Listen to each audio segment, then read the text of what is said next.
tinatrabaho ka na.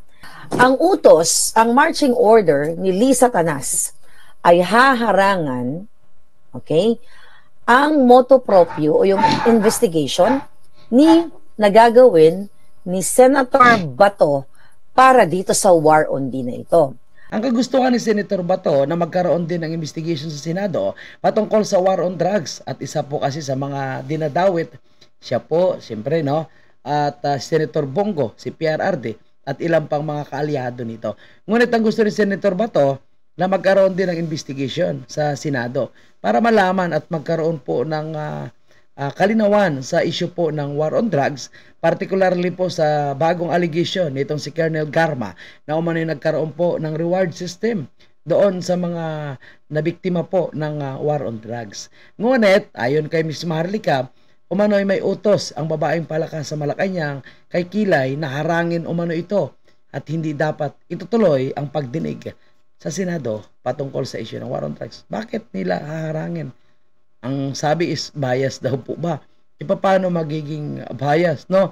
Kung gagawin naman ni Senator Bato o ni Senator Bongo, ang karapat-dapat at maganda ito kung tutuusin dahil mismo na inaakusahan ng Senator Bato ay masagot niya personally, no, at harap-harapan yung mga allegation laban sa kanya. Particularly po ang sinasabi ni Kerwin Espinosa na siya daw po ay inutusan na idawit itong si Laila De Lima.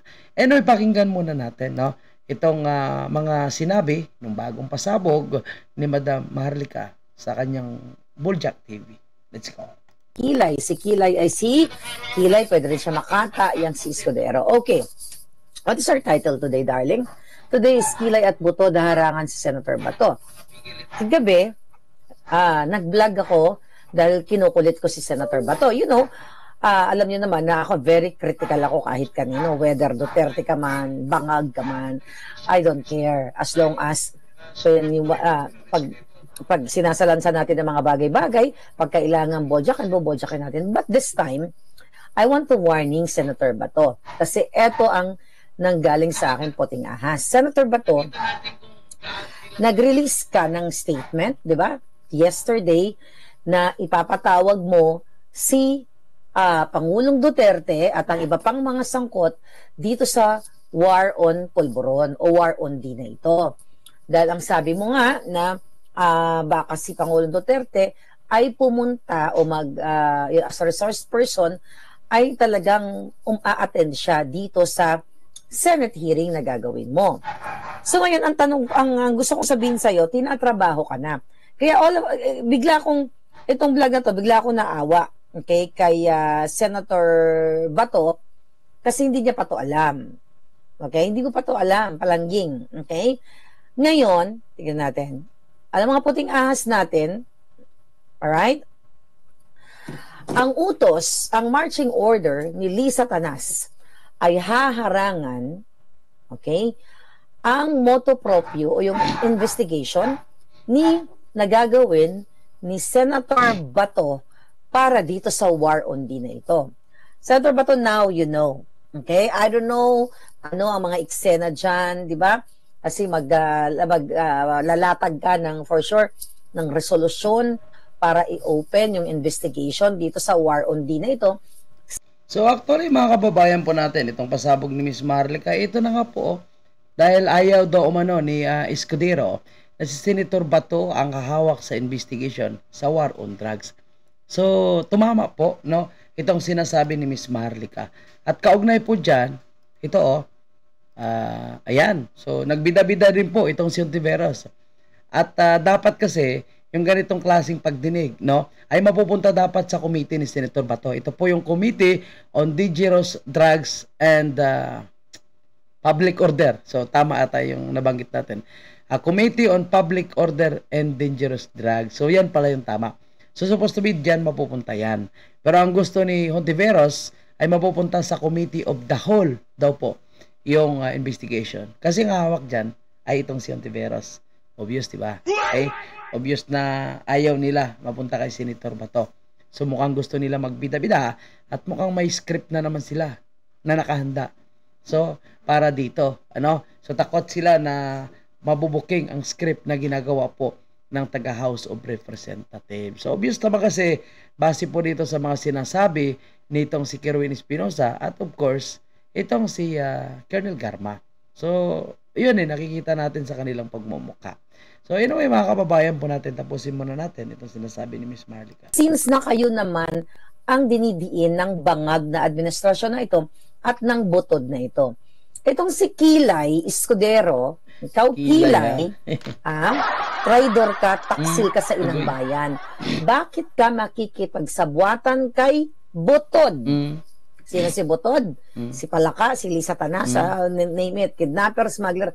Bakit ka makikipagsabwatan kay Butod? Well, alam namin kung ano ang reason bakit ka makikipagsabwatan kay Butod. Pero mga kababayan, paalam nyo kay Senator Bato, ngayon mag-comment kayo dyan sa kanya. Dati, boljak-boljak tayo. Ngayon, i-comment ko sa kanya na ang napag-alaman ni Maharlika coming from the Puting Ahas ay nag-uusap si Butod, si Lisa Tanas at si Kilay na harangan si Bato sa kanyang resolusyon para i-open ang investigation sa laban sa pulburon. Ayun po mga kababayan po natin na talagang may harangan o mano na mangyayari patungkol sa investigation sa isyu ng extrajudicial killing, no, at itong mga allegation din po na umano nagkaroon ng reward system sa nangyaring war on drugs. So actually kung gaano kahaba yung Quadcom, maganda sana kung tapatan din po ng Senado. Total, mukhang bastusan, bias at harap-harapan naman talaga ang kanilang gustong gawin. So bakit ngayon itong si Ontiveros, no, ay nagbida-bida at bakit din itong si Kilay ay gustong agawan ng eksena itong si Senator Bato? At mukhang obvious ang kanilang collaboration at parang may plano. Kasi tingnan niyo po, itong si Dan Fernandez ay nag-react. Ang sabi niya dito, karapatan po ng mga senador na mag-conduct po ng kanilang sariling investigation. But yung pong tinatawag na transparency, honesty, and yung maging believable po yung kanilang ikakandak na hearing will be tainted by doubts precisely because they are the one being accused of. So parang gusto niyang sabihin na walang mangyaring transparency, honesty, so hindi ka panipaniwala.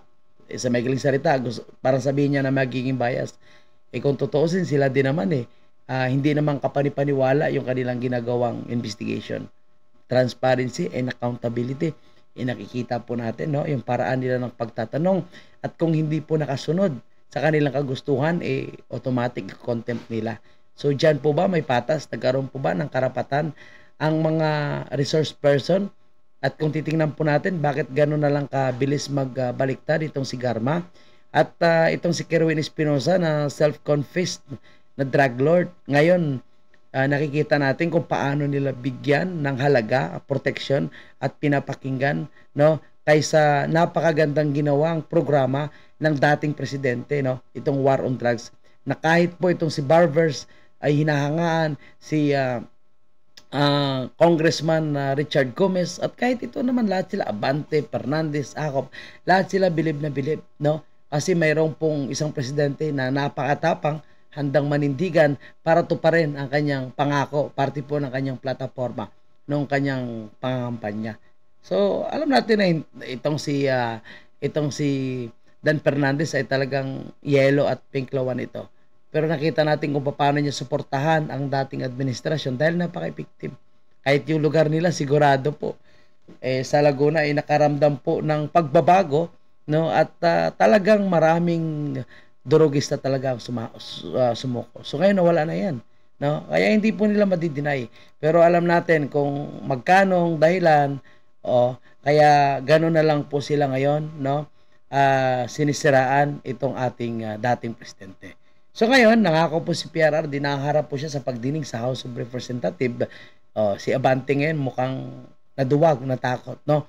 At ngayon binalaan niya na po yung dating presidente na wag daw po magmura kung sakaling mag-attend ito ng pagdinig sa House of Representatives. Bakit takot siya magmura?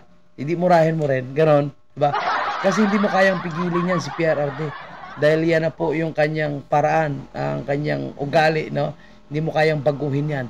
Magmura at magmura talaga yan kapag galit. So, try to contempt si PRRD. no? Kung mumurahin kayo, tingnan natin kung hanggang saan yung tibay nyo. Tingnan natin kung ano po yung inyong magiging reaksyon. Akala ko ba gustong-gusto nila makaharap si PRRD, lagi nilang pinagmamalakihan sa kanilang interview sa mainstream media. Ngayon gusto ni PRRD na humarap, nagbabala ka ngayon na magmumura. Paano yan? Ganyan talaga si PRRD. Kapag galit at may hindi nagustuhan, magmumura talaga yan. Lahat naman ng tao, nagmumura kapag galit eh. Diba? So, titingnan po natin. At tama po yung sinasabi ni Miss Maharlika na talagang posible po na gusto nilang harangin. Kasi ngayon nagsasalita na At siguraduhin po natin sa mga susunod na araw, marami pang kontra dyan.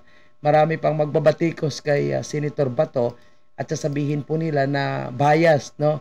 Hindi karapat-dapat si Senator Bato na magkandak ng investigation dahil isa po sa inaakusahan. Pero para sa akin, tama lang na si Senator Bato yung magkandak nitong investigation at si Senator Bongo. So pwede naman sumali actually itong si Escudero at lahat po ng mga senador.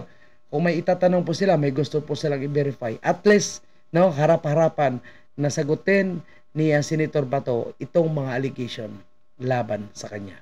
Di ba? So, abangan natin kung magtatagumpay po itong plano ni Kilay at the same time, itong sinasabi ni Miss Maharlika na umano'y babaeng palaka na nasa Malacanang. Kung kaya nilang harangin ito, kung maharang ito, mapupunta sa ibang committee. Alam na po natin kung sino yung may gagawan at alam po natin na ito po ay gagawan din po nila ng script para ang kakalabasan ay parang sabihin nila na talagang totoo na may mga nangyayaring reward system sa war on drugs, talagang may EJK. So yan kasi ang kanilang gustong papalabasin.